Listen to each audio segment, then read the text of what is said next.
Kremlin tells the U.S. it's one step from war, as Trump warns he will hit Syria again after his attack on Russia's ally Assad triggers fears of World War III.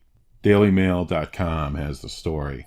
By John Stevens in London, Tom Leonard in New York, Ian Drury for the Daily Mail, and Nick Enoch for Mail Online. The Kremlin has warned the U.S. is one step from war over Syria, but the Trump administration hit back by saying it would be prepared to carry out the airstrikes again. In the first direct American raid on Bashar al-Assad's forces, President Trump authorized the firing of 59 cruise missiles at the military airfield. Other reports said 54, and I've heard 58. Russian Prime Minister Dmitry Medvedev denounced the U.S. for attacking the legitimate government of Syria and for allegedly breaking international law without the approval of the UN.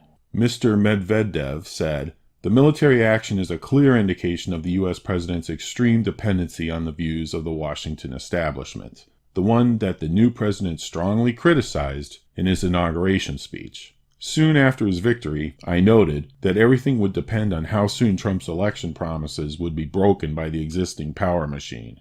It took only 2.5 months. The last remaining election fog has lifted. Instead of an overworked statement about a joint fight against the biggest enemy, ISIS, the Trump administration proved that it will fiercely fight the legitimate Syrian government. But the U.S. president warned he would do it again after unleashing a surprise attack on the Syrian regime with a massive show of power." Now that's a little different than saying he's going to attack them again. He's just saying he would have done it again, not that he is going to. Kind of a misleading headline from the Daily Mail here.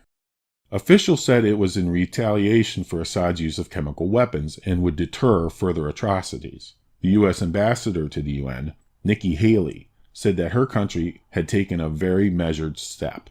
She added, "We are prepared to do more, but we hope that it will not be necessary." So it sounds like the strikes are just a one-and-done type of thing unless Assad somehow retaliates or provokes the world more by using more chemical weapons or something like that.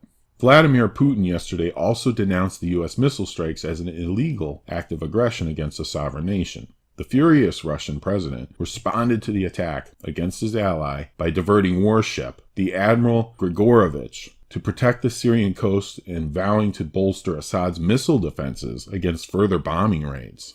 That could be bad. If Russia shot down one of our planes, that wouldn't go over well. He also suspended a military hotline known as the Deconfliction Line, which is designed to avoid mid-air collisions and confrontations between Russian and U.S. fighter jets over the war-torn country. That's kind of a strange thing. That's a strange move to make. Wonder what Putin's getting at with that. The two old Cold War superpowers clashed at the UN Security Council, where a Russian envoy claimed U.S. aggression had strengthened terrorism. Every time Assad has crossed the line of human decency, Russia has stood beside him, she said. He had terrorized his country and shocked the conscience of the world, Mrs. Haley added. He murdered hundreds of thousands and displaced millions.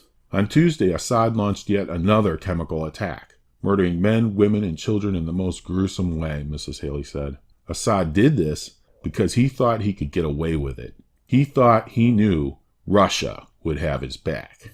Mrs. Haley said that changed with the American strike. When the international community fails in its duty to act collectively, there are times when states are compelled to take their own action. The use of chemical weapons against civilians is one of those times, she said, adding, the moral stain of the Assad regime could no longer go unanswered. The United States took a very measured step last night. We are prepared to do more, but we hope that will not be necessary. It is time for all civilized nations to stop the horrors that are taking place in Syria and demand a political solution. The action marked a dramatic U-turn from the new U.S. administration. In the final days of the last year's election campaign, Mr. Trump warned a shooting war in Syria could bring the U.S. into a conflict with Russia that could very well lead to World War III.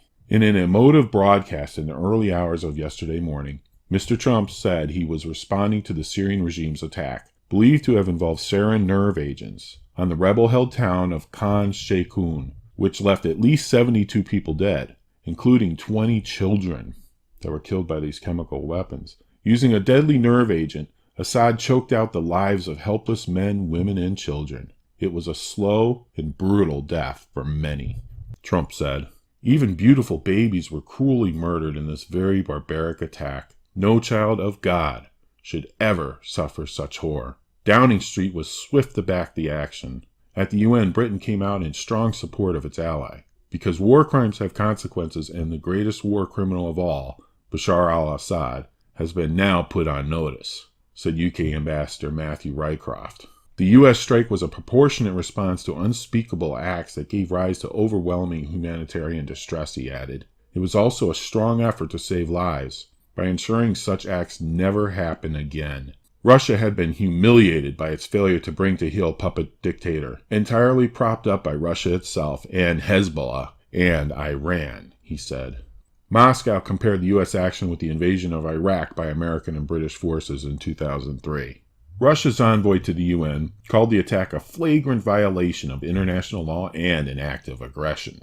We strongly condemn the illegitimate attack by the U.S., said Deputy Ambassador Vladimir Semfrenkov. The consequences of this for regional and international stability could be extremely serious. Russia won support from some quarters other than Syria. Bolivian Ambassador Sasha Sergio Llorente accused the U.S. of being the prosecutor, judge, and jury in Syria. The editor of the website altright.com, Richard Spencer, told of how he felt shocked and angry at yesterday's intervention. This could become a very serious thing very quickly. Hopefully cooler heads prevail, and it doesn't escalate from here, and Assad doesn't do anything more stupid. Russia is sending a warship to protect the Syrian coast, but for the most part, that's just posturing. I don't think you're going to see anything out of Russia. It would be very foolish on their part anyway. Obviously the use of chemical weapons is illegal, breaks international law, so a response to something like that would be warranted. And it appears that all the forensics were done, and this did happen. So this is a story that we're going to have to follow very closely, and let's hope and pray that cooler heads do prevail, and that the situation does not escalate further.